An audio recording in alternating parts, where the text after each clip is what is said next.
Hi class, welcome to InDesign Lab 1. Today's our first day working in InDesign.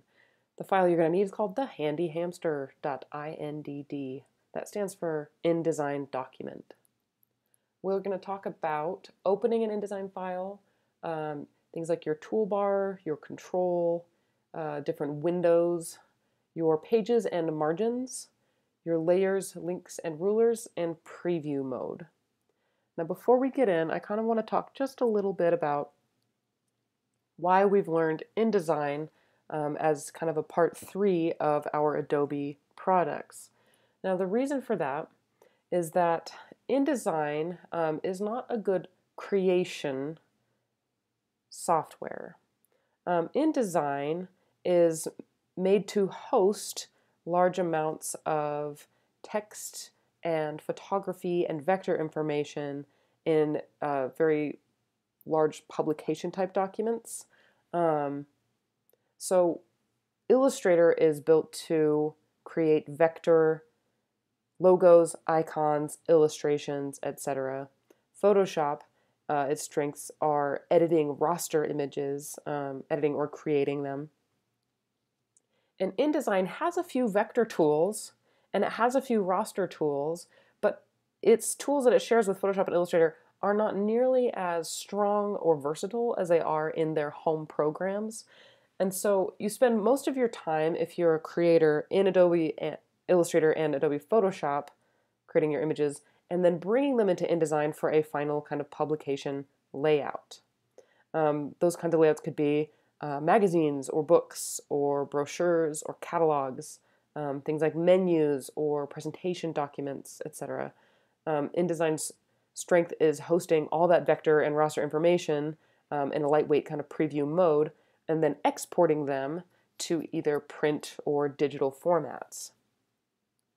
So we're going to learn some InDesign tools today, but as we go on into other labs, we will actually still be using Illustrator and Photoshop and then bringing those items into InDesign for a final file. All right, let's open that handy hamster document. And let's talk about a couple things. This is InDesign for me right now. You probably have quite a few more tools and things around on your application frame. That's great. But if this is where you started, I wanted to show you how to get those tools or that control. We're going to come up here to Window, just like we did in Photoshop and Illustrator. And the first thing we'll get is our control bar. So this will allow us to make changes to anything that we have selected. Next, we'll get our tools. Here are our tools. You'll notice some of them feel kind of familiar. Some of them are from the other Adobe programs. We have shape tools. We have selection tools. We have a pen tool. We have a couple other tools that are specific to InDesign, like our gap tool. And let's see, let's get some windows out here. Let's get our layers. This also works in layers. And looks like mine came with pages and links. So if you could get those, either if they came with your layers or if you need to go collect them from the window, go ahead and make sure you have all three. Pages, layers, and links. All right, our task today is to create a two-sided business card for our friend Chad Cheeks Chewingston, who is running a business as a handyman or a handyham. Our document needs to be the size of a business card, so we'll have to change that. In Adobe InDesign, what we're working on is called a page. That's what this big white space is. So in Illustrator, that was called an artboard, and in Photoshop, that was called a canvas. So this is our page, and in our pages window, we can see that we have one page in our document. If we need to have two, which we will because we're going to have a two-sided piece of work, we can add the plus sign right there to get a second page. Now, every time you do that, it will create a page that is the same size as the rest of the document. InDesign is not particularly equipped to have different size pages in the same document. All right. So we know we need two, and we know we need them to be a different size. In order to change these, we're going to go into our document setup. So we're going to come up here to File and Document Setup. All right, we're going to keep our intent to print. We do have 2 pages, and we're starting on page 1. What that means is that we see almost like the cover of a book, that's page 1, and then the next page is if we flipped that over. If we started on page 2, we could see them as a 2-page spread, side to side. We will start on page 1 though. Oops. All right, I'll click preview again to reset that. Next, we need to change the size of our document. So our width is going to be 3.5 inches, and our height is going to be 2 inches.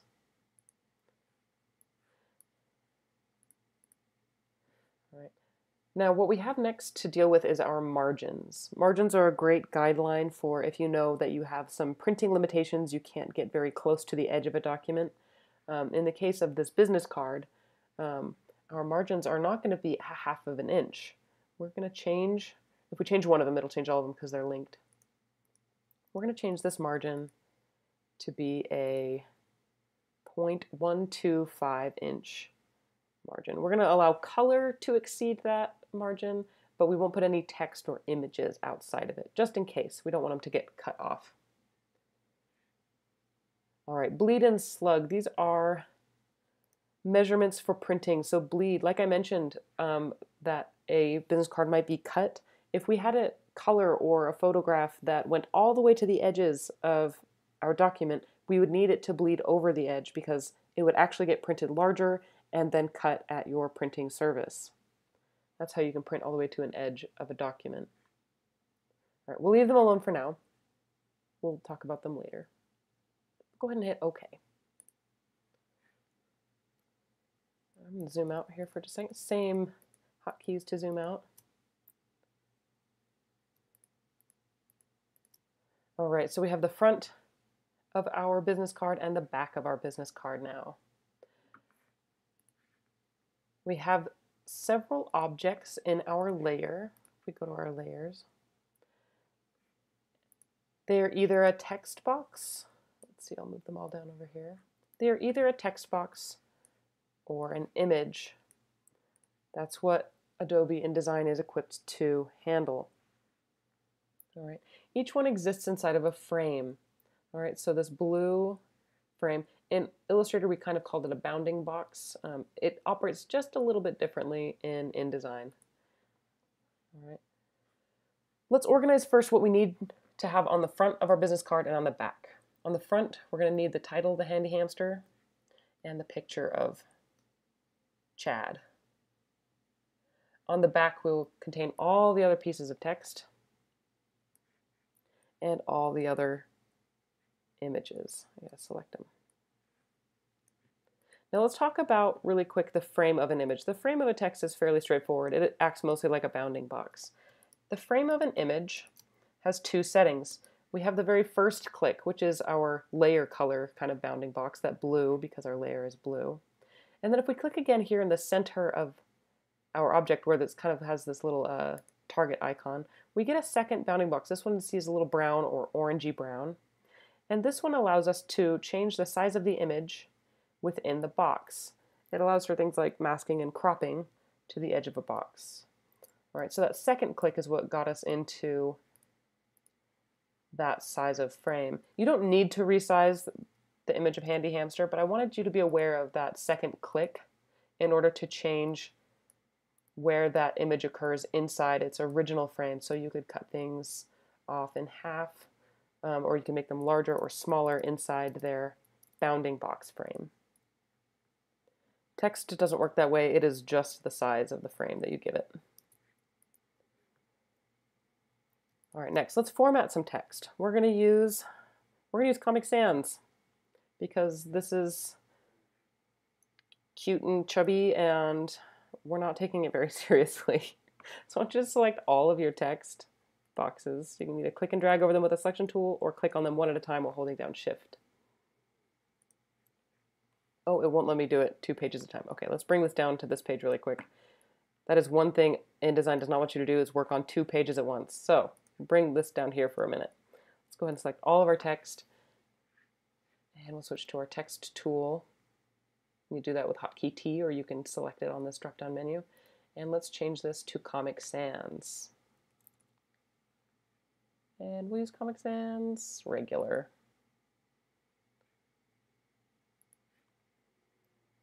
All right, now we'll bring this one back up here.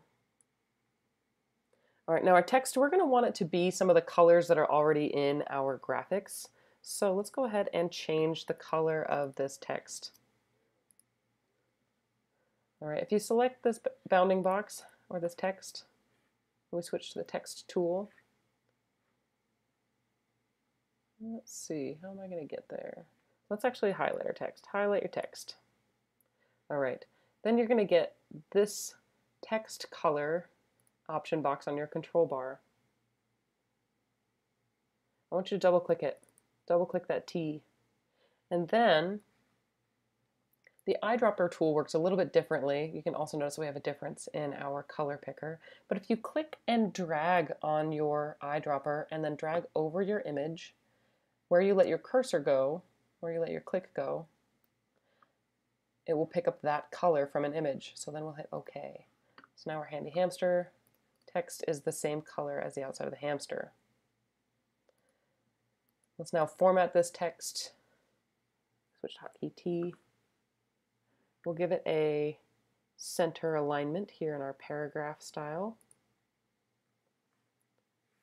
And then we're going to align both of our objects, both of our frames, to the center of this page. To do so, you're going to have it selected. And then over here, you're going to have some align tools appear on your control bar. These are also in Photoshop and in Illustrator. You can tell the program what it is that you're trying to align your selection to with this little drop-down menu here. We want to align whatever we select to the page. So now when I hit this align horizontal centers, it will align it to the center of the page. I'll do the same thing with my text. And I'm not going to move the text down so it doesn't crowd out in here. I think I'm also going to highlight THE, the, and make that a smaller font size. So it is less important than handy hamster. Right, again, we're going to keep all of our text inside of the margins, all of our image inside of the margins. And then next we're going to explore a couple of the vector tools that are available to us here, some of those shape tools. I want you to create a perfect circle using the ellipse tool. That's hotkey L. It's going to be larger. It's going to kind of create like a parentheses or a bubble around these two things. So I'm going to go ahead and hold down Option and Shift.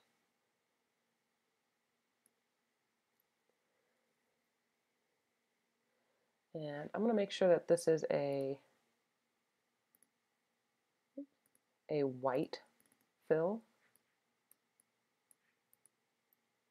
And then in my layer, I'm going to move it back by using my bracket keys, Command and then left bracket until it goes back behind my image and my text. Next, I'm going to create a rectangle. And I want this to be 2 times 3.5 inches. So I'm going to click once with my rectangle tool and then determine that width 3.5, height 2 inches, and hit OK. Then I can go ahead and give that an alignment to my page so it's nice and perfectly lined up. Change it to a fill. I'm going to move it backwards in my layer so it's behind the circle and my image. And then I'm going to double click on this. Oops, so I scrolled. Double click on my fill and use my click and drag eyedropper to eyedrop that brown out of the illustration again.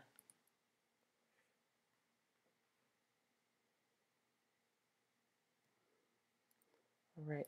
Now if we want to see what this looks like without all the extra frame lines or bounding box lines, without all the margins, or if there were bleed and slug, we can always hit this hotkey W to preview our document without all that extra information.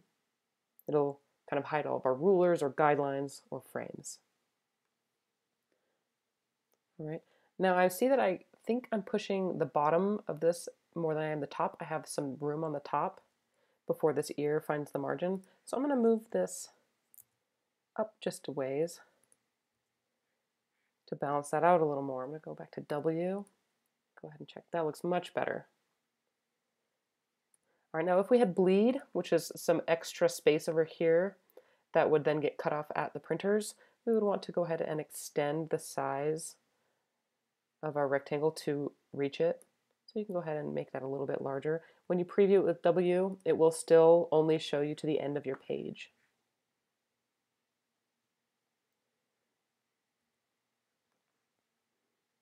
All right.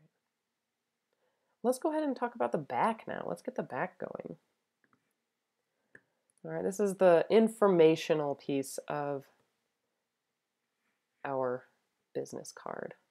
Let's change all of these to have a center alignment in the paragraph. So we're going to select all these, hit T for text, so we enter our text tool, and then find our paragraph alignment section up here on our control bar and align them to the center. Chad Cheeks Chewingston. Actually, let's also align them to our artboard, or excuse me, our page for a second. Chad Cheeks Chewingston. I'm going to change the size of that bounding box. Change the size of most of these bounding boxes, they're really large.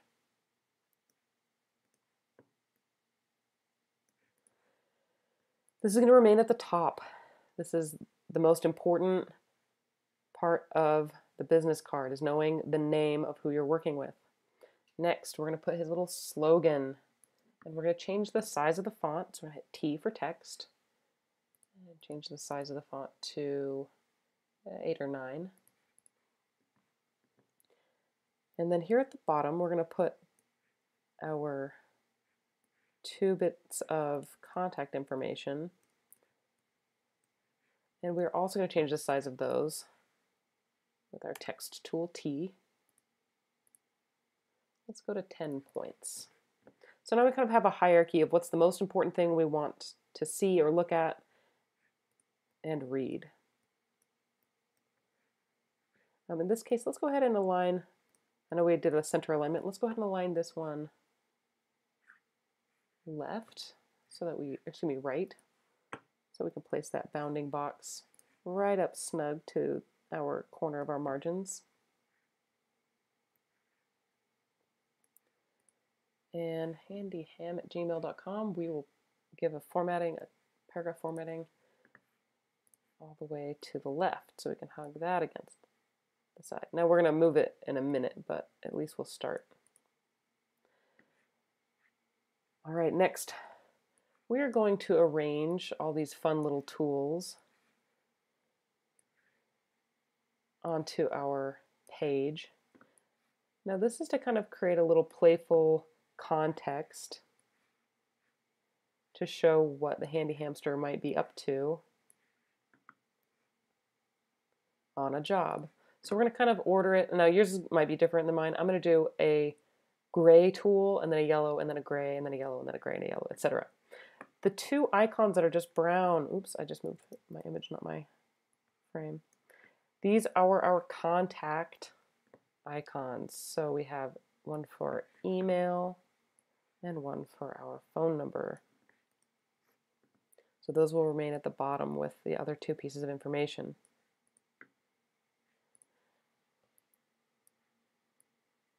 I might need to reorder my layer, my objects in my layer here, so they don't cut each other off.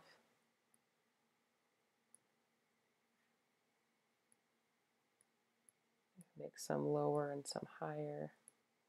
Go ahead and kind of tastefully arrange these little objects.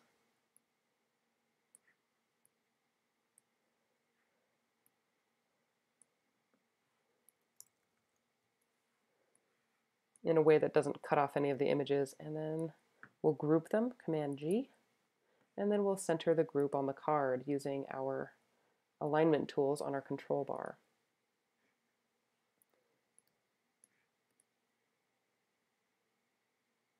All right, next let's change our colors of our text, because we don't want there to be black when we've already set a precedence of colored text on the front. Chad Cheeks Chewingston, let's go ahead and I wonder if our eyedrop tool is going to work. Nah, there we go. A little eyedrop. Looks like we actually have to select the text. This is what I mean by there are some limitations, and some of the tools are different between each program. I'm going to highlight my text with my text tool, double click on my T, and eyedrop brown. this piece of text, no job is too small. We're going to make this the gray of the outline of our gray tools.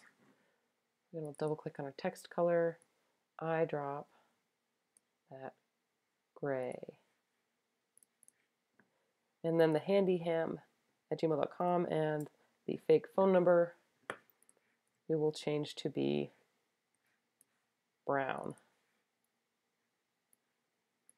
Now there are also swatches in this program, so if you were doing a much larger project than this and you didn't want to change your color manually each time, you could create a swatch of this color and then it would be available in your swatches palette.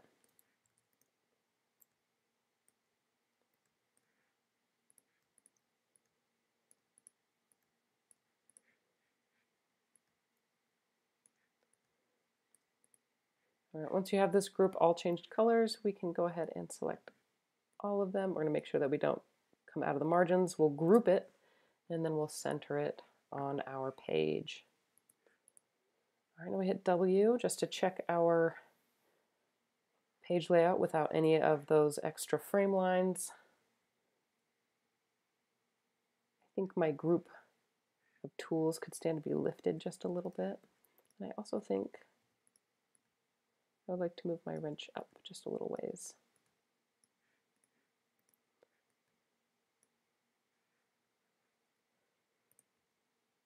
Much better. All right, so this has kind of been an introduction to Adobe InDesign. We have text tools, we have a couple vector tools, we place images inside frames. They're editable, their size is editable within their frames. And we talked about margins, pages, layers. We can have more than one layer. Links. The last thing we should probably touch on is links. So each of these images that occurred in the very beginning that were attached to this document, they are embedded links, which meant that they were an integral part of the file.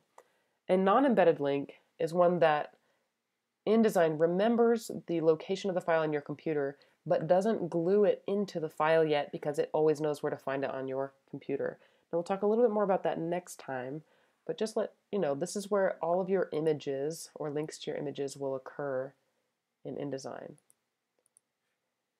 All right, good job, you made it. I'll see you in the next lab.